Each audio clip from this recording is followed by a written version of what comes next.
How come I look like I'm looking like to the off in the distance? Kind of my pensive look into the abyss. Yes. Sorry.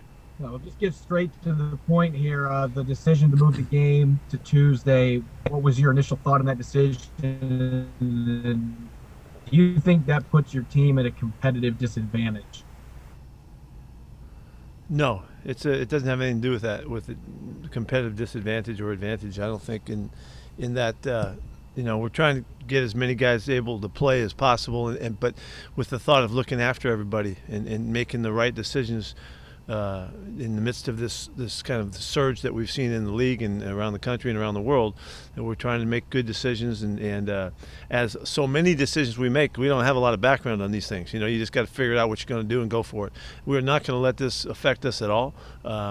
We just have already jumped into our adjustment and all that, and we'll go play. It's going to be Tuesday instead on Sunday. So that's the only way we're going to look at the thing. We were waiting for the word, so we knew what would happen, because there's a lot of arrangements and things we all have to take care of. I mean, some guys might even have flown down to L.A. already, Bob. Anyway, so we're going to make the most of it. Speaking of which, Bob Condotta, Seattle Times.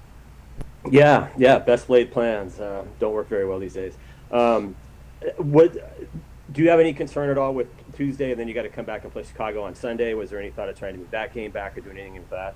Yes, that's a big concern. Anytime you play Thursday game, or this is like a Friday game, I think, it's a big burden on the players. It's a big burden on the recovery time. It's not what their bodies want to do. They're trained to have a whole week and to recover, and they don't get it. So in that regard, if our game could move back to Monday, that would help us some. I don't know, that would kind of get in the middle of the next week as well. So I don't know what's going to happen, but I'm not a fan of that for the players' sake. Nico. Thank you, Pete, Coach. Kind of along those lines, the idea is this affirmation really that anything can happen. I mean, you guys have been better than almost every team is mitigating the virus, going above and beyond what you can do to prevent this, and yet it's you guys who have the short week next week, Tuesday to Sunday. Is this kind of affirmation that anything can happen these days with all this? Yeah, Nico, I think this is just the way we're living right now, and it's everybody is finding themselves impositioned in some regard, and we have to deal with it. I think what I would say about it is that it is about your attitude. It's way more about attitude than it is about what you actually have to do. And if you can keep mentally clear and all, like we have done a really good job for a long time here, at kind of not being overwhelmed by it, then you can function better and make more of it and handle it better. And so. This is just what's going on, and this isn't the end of it. There's more to come. That's unfortunate in that regard, but I do think we can get prepared for handling all the changes, and that's what we're trying to do. Tim? Pete, how are Tyler and Alex feeling? Those guys they're okay now. Tyler had a little bit of he had a tough day, but he's okay now, and so he's just waiting out. Those guys are going to try to test their way back in. We'll see what happens. And then what was you had talked to us Wednesday, and it seemed at that point everybody was clear. What was the timeline for when their tests came back and alerted you that something was going on? Yeah, it was the next day. We thought we made it over a big proving moment there, but symptoms showed up. And so guys did the right thing. You get symptoms. You were supposed to check it out and test just in case. And it proved that both those guys tested positive. After the symptoms that they had. And you've had no other positives since then. No other concerns pop up. Right. Thank you. Michael Sean. Just to be clear on that, you're saying Alex and Tyler are both asymptomatic now? From what I understand, yeah, I don't know what happened just now today, but they both felt way better than they did initially. Has either of them started registering negative tests? I don't know that. Well, no, they haven't. That means they did know that. What's your understanding of the change in the rule that gets guys testing out faster? Like, how are you interpreting that? Yeah, the change, as I'm understanding it, if you can test back-to-back tests within it doesn't matter what the time frame is. We had a 24-hour deal that you had to wait till the next day to test. If you can test back-to-back, then you can get out. Mesa tests are counting differently than they did before, where the Mesa tests couldn't get you out. So that's a step forward. There is one aspect of it. I just want while you're asking the questions, Michael, that there's a situation where guys can test positive, and it's a false positive, and the false positive knocks you out for a day. Even though you can test right, you could test right after that and test negative, but the one false positive for the alert knocked people out for a day. I hope we can look at that and kind of change that outlook, because it's messed up some people, and some guys had missed opportunities to play and missed days to work and stuff like that. Sometimes the test just doesn't work out right, and you got to redo it. Anyway, I just want to put that out there. Greg? Sir, has the team talked to the NFL that if in between now and Monday you guys get more positives, that you can push the game back again or change it just like they changed it for the Rams? Oh, it's an interesting way you looked at that. No, we haven't talked about that. Not specifically about us having. If you're saying that that you get leverage because you have more positive tests, I don't know that's the case. This is really a conversation that's happening between the Players Association and the league. That's what this discussion is. It's not as much on the teams as maybe you're thinking. Do you feel victimized in a way by doing it the right way? You have 2 cases, they have 25, and it would have been to your advantage to play on Sunday, obviously. I can't do anything about that. I wish nobody was getting sick. Thank you. Brady?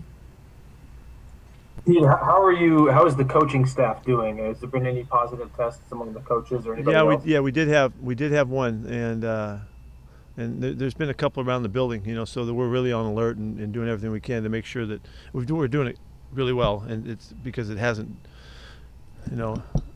doubled up yet within any area, but everybody's on alert. And I guess an injury question: how are DK? They're doing those right? Yeah. Okay. Go ahead.